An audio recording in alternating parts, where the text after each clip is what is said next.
Meus queridos amigos, queridos irmãos, uma boa noite a todos. Que nós estejamos em paz, bem-vindos à nossa casa de oração. E hoje, como todas as quartas-feiras, nós temos o Evangelho segundo o Espiritismo como norte, como premissa para que a nossa palestra se dê. E hoje o tema é habilite-se para o trabalho na obra do Senhor. E como será que essa habilitação se dá? Que tipo de curso a gente deve fazer? Que tipo de preparação e estágio? Qual empresa? Qual universidade? Onde a gente vai se preparar para se habilitar para que a obra de Deus, imagina, a obra de Deus se faça. E nós vamos começar dizendo que nós precisamos desenvolver uma virtude pouco conhecida nossa. Às vezes a gente até confunde essa virtude num aspecto simples da pessoa, numa fala simples, no apertar de mão de todo mundo, de sorrir para todas as pessoas indistintamente. É a humildade. A humildade tem que fazer parte da nossa vida, da nossa existência, ser uma meta, ser um objetivo a ser atingido, para que a gente possa se habilitar para a obra. Nós temos no Evangelho segundo o Espiritismo um texto muito bonito que fala na humildade e no orgulho: bem-aventurados os pobres de espírito. E pobres de espírito não quer dizer aquelas pessoas que são desprovidas de inteligência, nada disso. Os pobres de espíritos são aqueles que já passaram pela fase do orgulho, da vaidade. Vamos abrir um parênteses aqui. Não é o orgulhoso só aquele que tem dinheiro, que ostenta riqueza, não. O orgulhoso pode estar vestido de andrajo, quer dizer, vestindo-se simplesmente. Pode ser alguém que não tem emprego, pode ser alguém pobre. Então, quando eu me magoo muito, me firo muito, qualquer coisa que me digam, se não me cumprimentaram, se não me abraçaram, se parece que não me viram, se não me convidaram, eu fico melindrado, magoado, triste. Isso é orgulho. Por que eu tenho tanta importância que todo mundo tem que me ver? E se a pessoa não me viu porque ela está preocupada com alguma coisa séria? Se ela passou e não me cumprimentou porque ela está sentindo uma dor imensa no corpo físico, ou uma dor moral. Então a humildade é uma virtude que abrange todas as criaturas e que nós precisamos desenvolver para nos habilitar à obra divina. Então, bem-aventurados os que são pobres de espírito. Ou seja, aqueles que já passaram pela fase do orgulho, eu sei tudo, que Deus é esse, que magoa, que fere, que dá para uns e não dá para outros, que não liga para as pessoas, que tem os invisíveis fazendo parte da sua vida, que ostenta riqueza. Ou seja, aquela pessoa que está naquela fase de materialidade. Quando é que nós já começamos a despertar para sermos um bem-aventurado pobre de espírito? Quando a gente já chora. E quando é que a gente chora? Quando vem a dor. Quando vem a dificuldade. Quando vem o problema. Quando vem a doença física ou doença mental. Quando vem a catástrofe. Então hoje, se uma pessoa chega de nariz empinado, a gente diz assim: não gosto dela, é muito orgulhosa, é muito prepotente.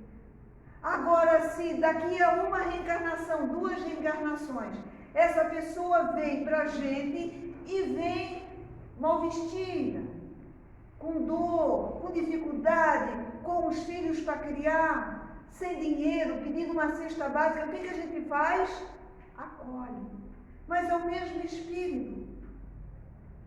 Então, quando nós abrandamos o coração, quando nós já passamos pela dor, quando nós, mesmo tendo dinheiro, estamos no leito de hospital, quando nós desencarnamos e vamos ser um sem casa, sem teto, sem moradia, sem abrigo, sem família, em busca de um aconchego no mundo espiritual, de alguém que nos estenda a mão, que nos acolha, que nos abrace. Então, quando nós já temos uma certa fragilidade e buscamos amparo, abrigo, e a lágrima vem, nós já estamos sendo um bem-aventurado, porque somos aqueles que passamos do orgulho e estamos iniciando um processo de humildade, E quando nós começamos a ter conhecimento do Evangelho de Jesus e da doutrina espírita, acontece algo muito importante na vida de cada um de nós. E o que é tão importante nesse desenvolvimento da humildade? Nós passamos a estudar e nós começamos a nos aperceber que a nossa dor, que a nossa angústia, que a nossa dificuldade, que os entreveros, que o planeta onde a gente mora passa por toda sorte de dor e sofrimento, é porque nós temos um passado. Nós passamos a compreender a pluralidade das existências. Que lei é essa? A da reencarnação. Então, nós temos uma lei de causa e efeito, onde as criaturas que vão evoluindo, elas pensam. Em todo lugar no universo nós pensamos. E quando a gente pensa, a gente age, é uma ação. E toda ação se reflete tendo um efeito. Isso é da física. Toda ação é uma reação. Então, eu falo, eu ajo, vai ter um reflexo disso, que é o efeito.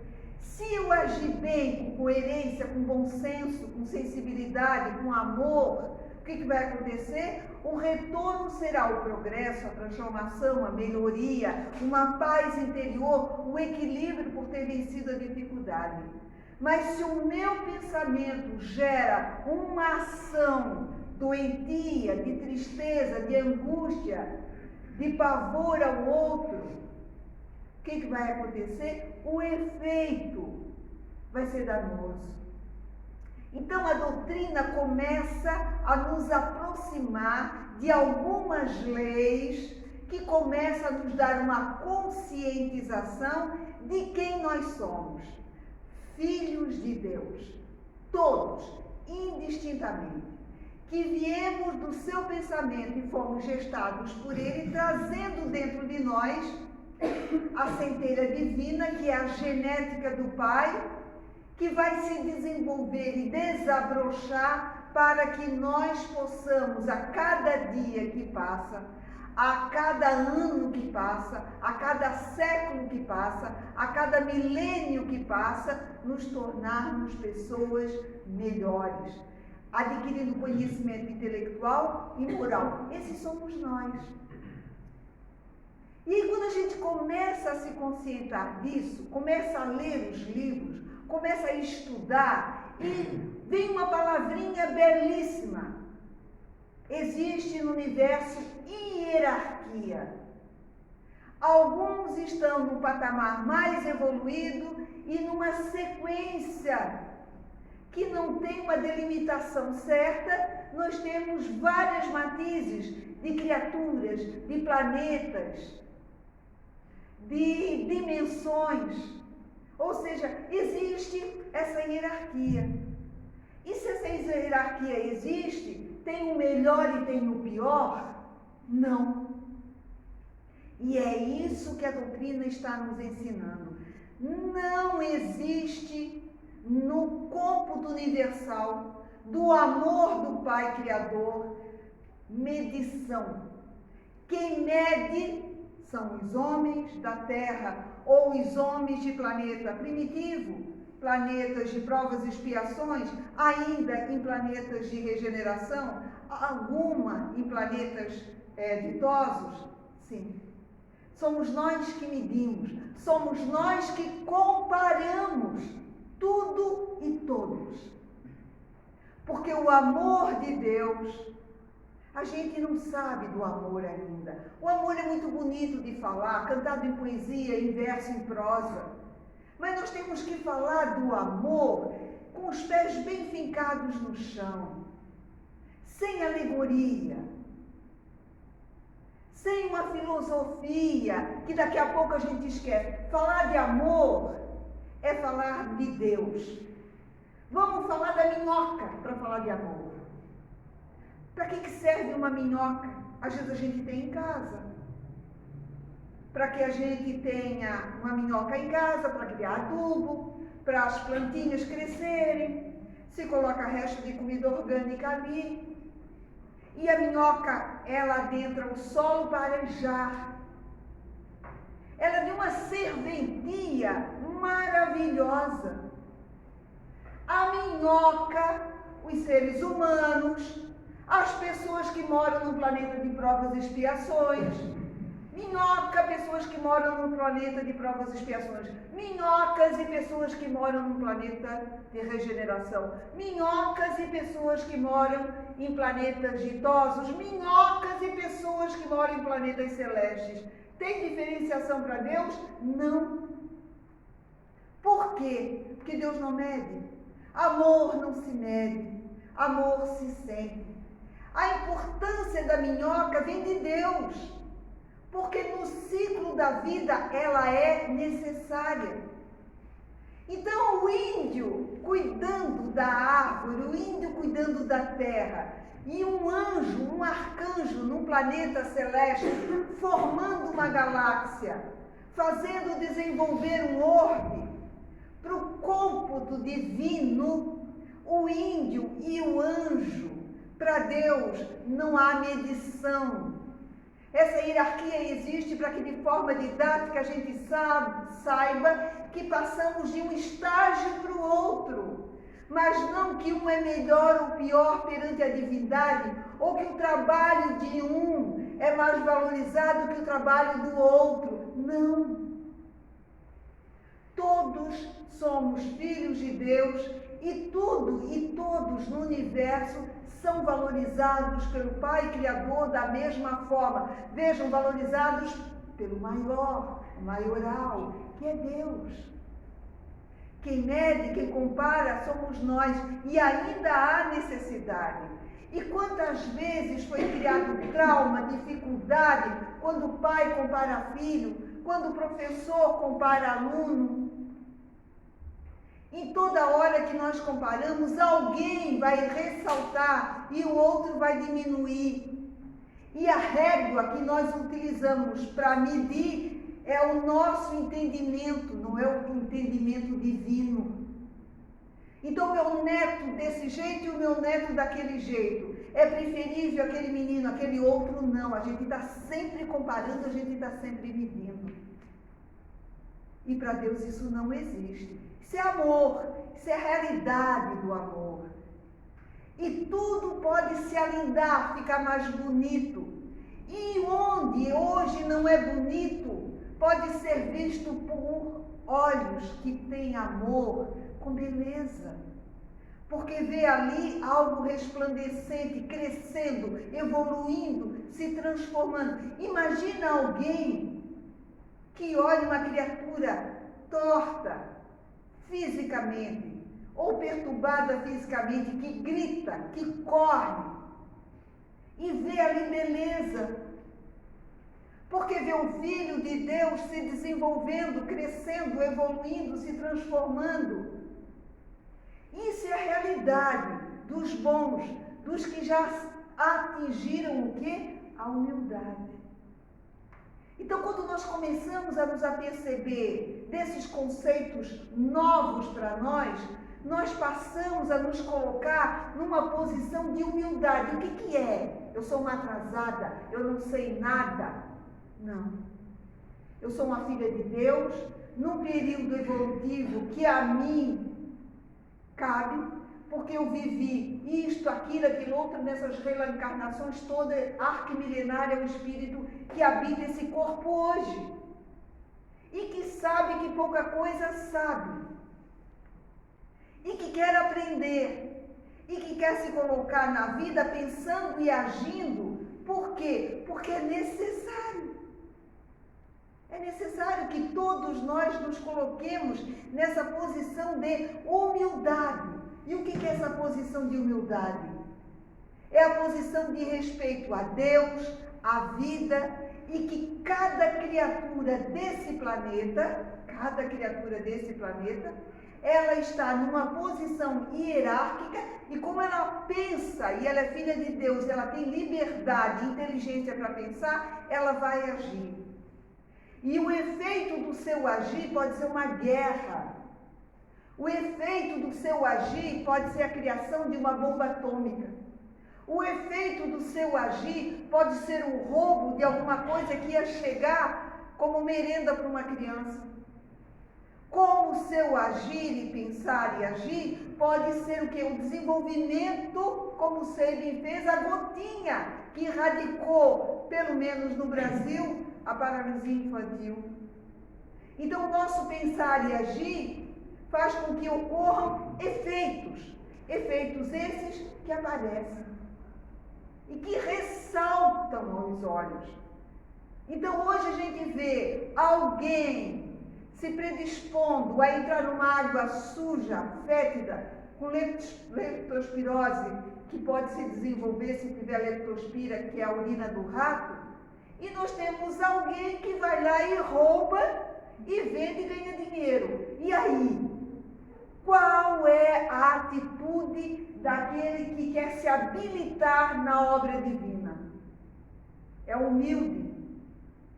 Ou seja, é aquele que não se apavora, não se irrita, não se desespera e pensa com clareza: eu não sei absolutamente nada. Pela manhã acabei me equivocando, agora à tarde vi os pés pelas mãos, mas fiz coisas boas também. Preciso me habilitar à obra, que é o quê? Ombrear com Jesus, trabalhar junto com Jesus. Não é ser o atrasadinho que o mestre precisa ajudar na hora do desespero. Nós não vamos pura e simplesmente seguir o mestre, não. Nós vamos caminhar com Jesus. E estar habilitado na obra é na hora que os acontecimentos se deem conosco e na sociedade, a gente esteja habilitado a não se desesperar, a não ter a síndrome do pânico, a não ter que tomar psicotrópico, a não ter que desanimar ou desistir da própria existência física. Esse é o que se habilita. Por quê? Porque nós vamos continuar reencarnando. E nós vamos ter que ter conceitos substanciais que a resposta nos habilite a não sucumbir. Esse é o habilitar-se, não é nenhuma faculdade, não é nenhum curso de doutorado. Habilitar-se para estar na seara do Mestre Jesus é conviver com os nossos, com a sociedade, com a vida e fazer parte conjuntamente dizendo: eu, como aquele que roubou, eu, como aquele que é voluntário, eu, como aquele que faz guerra, estamos na terra para crescer e evoluir. Então, se um menino hoje, como a gente ouviu já essa semana que passou, mata o pai, mata a mãe e mata a irmã, e aparentemente não sente nada, por que será? Se eu estou habilitado para ombrear com Jesus, caminhar na obra com Jesus, eu vou pensar: como será que vivia essa pessoa lá no mundo espiritual? Quanto tempo demorou para ela reencarnar? Onde ela morava? Será que ela é alguém que está há milênios sem reencarnar? Ou seja, não desenvolveu o altruísmo, não desenvolveu o afeto, pode ser alguém que mata em série, não sente absolutamente nada, mas é pai, mas é mãe, mas é irmã, e não sente nada, não sente. Por que não sente? Quem está habilitado para trabalhar na seara, quer dizer, quem está habilitado para viver a vida no planeta, e quem já estudou sabe que essa criatura merece de nós que tenha o quê? Uma penitenciária, uma cadeia, um local para jovem, não sei a idade dele, que o trate, que o proteja dele mesmo. Porque ele precisa desenvolver-se, ele precisa evoluir, ele precisa crescer. Isso é viver com humildade, é se colocar diante da vida assim. Nós estamos aprendendo. E ela precisa reencarnar muitas e muitas vezes. Não adianta matar. Se matar, ela vai de novo para o mundo espiritual, no mesmo lugar onde ela estava, ou quem sabe para um planeta mais primitivo. E lá vai conviver com mais agressivos ainda. Então não é uma cadeira elétrica. Ela precisa de gente que a incentive a viver devagarinho, para e passo. Uma mãe, um pai, uma casa onde haja amor, haja respeito, haja amizade, para que ela devagarinho vá adquirindo essas virtudes. Isso é estar habilitado. E a gente tem que se perguntar, do jeito que eu estou vivendo, será que eu estou habilitado para a seara do mestre? Quer dizer, eu estou habilitado para viver no planeta que é a minha casa? Porque não dá para bater lá e protocolar um encontro com Deus. Senhor, eu vim hoje aqui porque eu preciso que o Senhor não mande mais lá para a terra nenhum desses violentos que fazem guerra. Senhor, por favor, aqueles que querem mudar de sexo, são trans, são homossexuais, aqueles que são violentos, Senhor, não mande lá para o planeta. Nós precisamos de sossego. Aí o Senhor diz, minha filha, sinto muito dizer que se tu já estás reclamando dos esquisitinhos que tem por lá, eu vou mandar outros muito piores, mais esquisitinhos do que esses que já tem lá. Aí a gente arregava o olho para o Senhor e diz, Senhor, mais esquisitos? Mais esquisitos. Por quê? Minha filha, a lei é do progresso. Eu crio constantemente. Alguém já parou para pensar sobre isso? Deus faz alguém pronto? Não. Deus cria simples e ignorante, até sem corpo físico. É lei. Por que ele está sempre criando? Se essas criaturas que se equivocam tanto, que matam, que roubam, que são orgulhosos, são presunçosos, que nos irritam, Deus está sempre criando para passar por todas essas etapas de novo. Por que ele se repete nisso? É porque está certo.